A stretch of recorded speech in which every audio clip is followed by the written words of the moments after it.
네, 신종 코로나 바이러스 감염증 국내 확진자가 이틀 새 7명이 늘어 전체 확진자 숫자가 11명이 됐습니다. 네, 특히 2차 감염자에 이어서 3차 감염으로 추정되는 사례까지 발생하면서 지역 감염 확산 우려가 커지고 있습니다.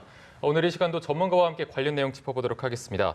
백순영 가톨릭의대 교수 모시고 이야기 나눠보도록 하겠습니다. 안녕하십니까? 네, 안녕하십니까? 안녕하세요. 네. 자, 저희가 어제 이어 오늘도 모셨는데요. 하루 사이에 상황이 좀 많이 바뀌었습니다. 일단은 하루 동안 5명의 확진자가 추가로 나왔는데요. 현재까지 상황 좀 어떻게 보셨나요? 예, 어저께 2차 감염자가 처음 나온 이후로 오늘 5명이나 발생을 했는데 예. 네. 아마 이것은 이분들이 중국에서부터 귀국한 다음에 다 잠복기가 지나서 거의 이제 일주일 지나가니까 대부분의 환자들은 10일 이내에 발증을 하기 때문에 네. 아마 그 시기가 돼서 2, 3일 후면은 아마 그 시기가 다 지나가서 잦아들 것으로 보입니다만은 다만 좀 특징적인 것이 있는 것이 3차 감염이 다시 발생했다는 부분이 있고요. 예, 맞습니다. 또 한 가지는 환자에 대해서 뭐 번호로 말씀드려서 죄송합니다만은 뭐 어쩔 수가 없으니까 예. 7번 환자하고 8번 환자는 23일 날 청도로부터 오는 같은 비행기를 타신 분들입니다. 네. 네. 예, 그런데 이 두 사람이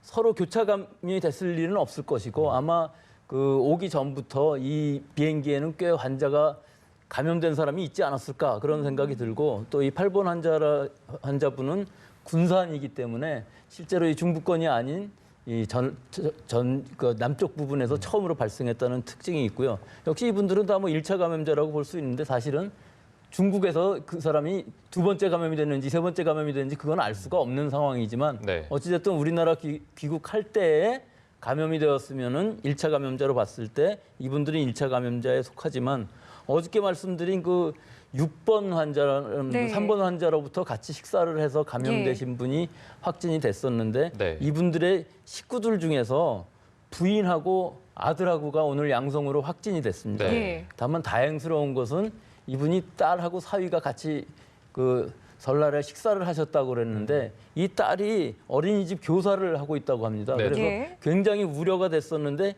일단은 음성으로 밝혀졌지만 아직 안심할 상황은 아니고 또 한 가지 우려되는 점은 유증상이라는 부분이 있습니다. 증상이 현재 발열이 있다고 그래서 네. 굉장히 좀 우려가 되는 부분이기 때문에 앞으로도 계속 추적 검사가 필요하고 또 계속 진단을 해서 언제 이 바이러스가 증식이 된 것이 우리가 진단 방법에서 검출이 될 수 있는지 계속 추적 검사가 필요한 상황인 것 같습니다. 네. 따라서 이 10번하고 11번 환자, 이 부인하고 아들은 3차 감염으로 오늘 확인이 됐습니다. 그래서 결국은 9번 환자도 5번 환자로부터의 2차 감염자, 예. 즉 2차 감염자와 3차 감염자가 지금 나오고 있는 상황인데 이것들 다 통틀어 보면은 역시 아직도 이 방역망에 우리 방역 당국의 감시망 안에 있는 사람들이 환자로서 확인되는 경우고요. 또 2차, 3차 감염자를 할지라도 굉장히 빠르게 증상이 나타나기도 전에 확진이 되기 때문에 주변의 접촉자 수를 굉장히 많이 줄일 수 있다는 것이죠. 만약에 이분들이 늦게 진단이 되게 되면은 엄청난 수의 그 접촉자들이 생기기 때문에 예. 그들이 일상 접촉자든 밀접 접촉자든 그 관계 없이 네. 감시망이 굉장히 넓어지면은 그 부담이 갈 수밖에 없거든요. 그렇죠. 그런 부분에 있어서 역시 아직까지는 지역사회 전파까지는 가지 않게끔 방역 당국이 잘 막고 있다고는 생각은 하지만 언젠가 또 이것이 중국의 상황에 따라서는 우리나라에서도 지역사회 감염이 인정할 수밖에 없는 상황이 올 수도 있거든요. 네네. 그럼 그때는 어떻게 해야 될지 하는 그 시나리오를 방역 당국에서는 잘 마련을 해둬야 될 것 같습니다. 그것이 안 일어난다 할지라도 예, 그 맞습니다. 부분은 미리 대비가 필요하다고 생각을 합니다. 네, 말씀해 주신 대로면 어쨌든 이게 저희가 준비한 방역망 안에서 다 검사가 된 거기 때문에 큰 불안은 하지 않아도 되는데 예. 어쨌든 저희가 어제와는 상황이 좀 다르게 3차 감염자까지 나와서 그렇습니다. 예. 이 부분은 뭐 그런 말씀해 주신 대로 크게 걱정은 안 해도 된다고 현재로서는 크게 걱정을 안 해도 될 부분인데 네. 사실은 이렇게 빨리 진단이 되고 하는 부분들은 우리가 뭐 어저께도 얘기했습니다마는 그 진단 방법이 개선이 돼서 지금까지는 팬코로나 진단 키트라고 그래서 두 네. 번에 걸쳐서 검사를 해야만 네. 진단이 됐었는데 그것을 이제 질병관리본부에서 그 이 유전자의 구조를 다 밝히고 해서 RT-PCR이라는 방법으로 그 이 신종 코로나 바이러스에 아주 스페시픽한 특이한 프라이머를 한 번에 증폭시키면은 이 유전자를 염기서열 분석이라는 방법을 거치지 않고도 예. 6시간 만에 할 수가 있기 때문에 아. 우리가 질적으로 양적으로 빨리 할 수 있는 또 진단 능력을 높일 수 있는 방법으로 개발했기 때문에 아마 이 부분은 큰 발전이 있고 이 진단이라든지 그 방역망을 구축하는 데 굉장히 도움이 되리라고 봅니다. 네. 이 새로운 검사법 덕분에 일단은 뭐 2번에 거친 진단이 좀 그렇죠. 신속하게 시간이 굉장히 신속해지고 예. 상당히 특이적으로 할 수 있기 때문에 굳이 그 염기서열을 분석하지 않아도 그 원래의 방법이라는 것은 예. 우리 지금 이 신종 코로나 바이러스를 검출하는 것이 아니라 코로나 바이러스를 다 한번 검출을 해놓은 다음에 그중에 그 안에 있는 염기서열이 이 신종 코로나 바이러스랑 같은가 안 같은가를 다시 한번 검사를 해봐야만 알 수 예. 있는 거였거든요. 예. 그건 뭐 어쩔 수가 없는 것이 신종 바이러스라는 것은 우리가 아직까지 한 번도 본 적이 없는 바이러스이기 때문에 처음부터 이 한 달 동안에 중국에서도 다 개발을 한 그런 방법이고 그것을 우리도 그 새로운 방법을 개발함으로 해갖고서 예. 이게 효과가 그러니까 발병을 어떤 진정을 시키는 데는 충분한 효과가 있다고 글쎄요, 보시는 거죠? 이 발병 자체를 진정시키는 데에는 큰 의미는 없겠죠. 하지만 진단이라는 부분은 그 발병이라기보다 전파가 되는 것들을 바로 알아냄으로 해갖고서 예. 이 대상 접촉하고 그 우리 감시 대상자를 상당히 많이 줄여줄 수 있는 효과는 분명히 있으리라고 봅니다. 어쨌든 이게 진단 키트의 발전으로 인해서 확진자가 더 확산하는 빨리, 데는 예, 좀 더 그렇습니다. 예. 늦춰두는 역할이 있을 것으로 예, 보이는데 예. 아까 좀 말씀하신 것 중에 우려되는 부분이 그 어린이집 교사로 지금 현재 휴원은 하고 있지만 예.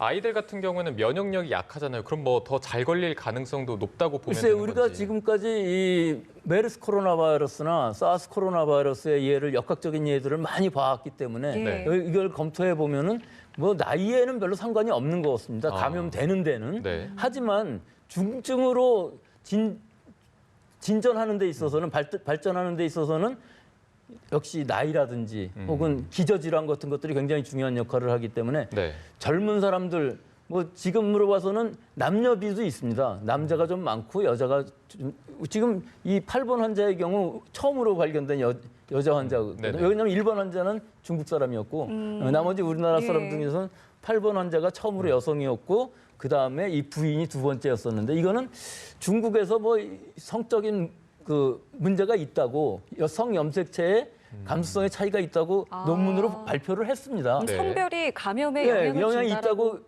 발표는 했지만 예. 상당히 그 데이터가 신빙성이 떨어져서 그렇게까지 보기는 어렵고 네. 역시 밖에 나다니는 사람들이 남자가 더 많기 때문에 남성이 감염이 더 많이 되지 않나 그런 생각이 들고 실제로 감염이 되는 수준은 비슷하지만 네. 이 중증으로 가고 안 가고는 바이러스마다 좀씩 다르고 지금 이 바이러스는 상당히 그 전파력은 강한 반면에 예. 중증으로 가는 비율은 상당히 낮은 것으로 보입니다. 따라서 한 20% 정도가 5명에 1명 정도가 중증으로 가는데 그건 뭐 사람들의 각각 개인의 그 여러 가지 면역력인 차이 또는 건강 이런 것들에 따라 다 달라지겠지만 예. 상당히 낮은 부분이 있고 그 20%에 또 10명에 하나 정도, 일할 정도만이 폐렴 정도로 가는 치사율을 가지는 그런 상황인 것으로 보아서 감염 자체는 뭐 감염이 된다 할지라도 지금까지 얘기하던 그 무증상 감염이라는 것들도 있을 수도 있고요. 네네. 또 중증으로 안 간다 그러면 뭐 독감보다 더 가볍게 앓을 수도 있기 때문에 아직까지는 그렇게 이 질병 자체가 2%대에 불과한 치사율이기 때문에 예. 실제로 우리 시즈널 플루라고 그래갖고 매년 오는 계절 독감도 뭐 1%를 넘지는 않지만 그거보다는 치사율이 상당히 높은 그런 바이러스라고 할 수 있겠습니다. 예. 네. 감염에 있어서는 어쨌든 이제 개인의 면역력이 좀 이제 그렇죠. 차이를 예. 준다라고 예. 말씀을 해주셨고 전파력에 관해서 좀 여쭤보면요. 이 3번 확진자의 경우는 지금 일각에서 이제 보도가 혹시 슈퍼 전파자가 아니겠느냐 이런 보도가 있습니다. 어떻게 좀 보고 계세요? 그거는 예, 중국의 여러 가지 상황을 보면은 슈퍼 전파자라는 개념이 있을 수도 있는데요. 우리나라 지금 이 상황을 보면은 슈퍼 전파자라는 것은 아직 나올 수가 없는 상황이라고 보입니다. 그것은 지난번에 메르스 사태 때 14번 환자가 많은 사람들을 한꺼번에 감염을 시켰거든요. 예. 수십 명의 사람들을 감염시켰는데 그거는 우리가 진단을 하기도 전에 이 사람은 폐렴으로 아주 중증으로 갔고 심한 기침을 하고 가래를 내뱉고 해서 그 삼성병원 전체를 초토화시킨 이런 상황이었기 때문에 슈퍼 전파자였지만 지금 우리 상황에서 봤으면 어떤 사람들도 뭐 2중, 3중으로 다 체크가 되고 있고 네. 증상이 아주 가벼울 때 확진이 되었기 때문에 네. 슈퍼 전파자가 발생할 확률은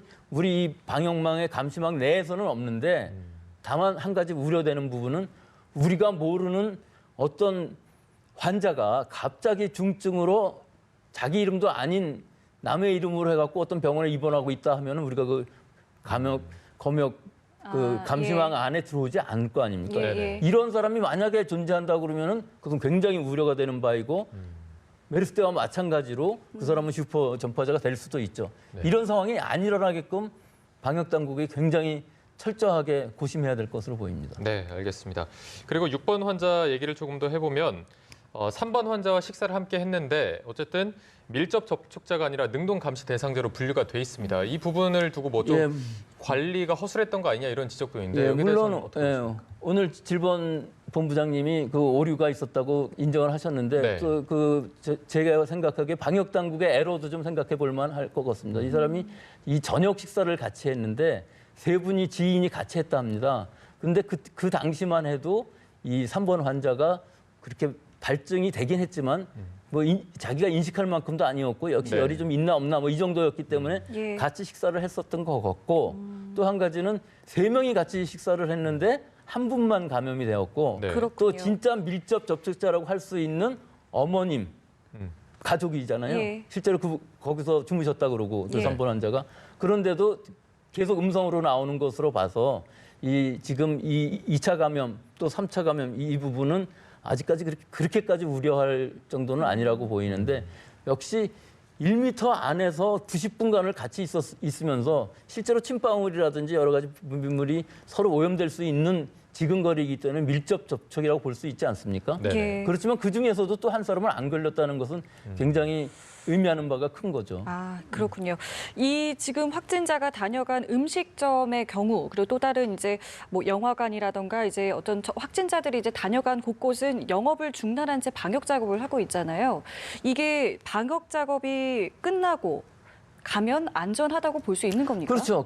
그 정도가 되면 안전하다고 볼 수 있는 것이 우리가 뭐 지금까지 뭐 잘 언급을 하지 않았던 부분들이 과연 공기 중에서 전파가 될 것이냐 하는 부분하고 오염된 기침했을 때 그 침방울 같은 것들이 예. 환경에 남아 있을 때 과연 얼마나 갈 수 있을 것이냐를 계속 얘기해 왔었는데 네네. 네. 예, 이것이 뭐 조건에 따라서 확실치는 않습니다. 얼마나 시간이 하지만 뭐 이틀 이상을 갈 수는 없는 상황이고 아, 만약에 그렇군요. 살균을 해준다면은 우리가 완전히 그것은 예방할 수 있기 때문에 며칠이 지났다든가 아니면 살균을 해줬다든가 하면은 뭐 살균제만 적당하다 그러면 완전히 이 오염은 제거됐다고 볼 수 있겠죠.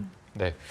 그리고 저희가 또 김포공항에 도착한 우한 교민들 얘기를 좀 해볼 텐데 일단 18명이 발열 등의 의심 증상을 보이고 있습니다. 확진 여부는 뭐 내일 오전에 나온다고 하는데 중국에서 출국한 이후에 이런 증상이 나타난 걸로 보면은 이거는 어떻게 해석을 해야 될까요? 글쎄 저는 이렇게 해석하고 싶습니다. 이 18명이라는 유증상자도 다 우리 국민이고 유증상자가 뭐 이 신종 코로나 바이러스에 감염되었다고 볼 수는 없는 것이거든요. 네.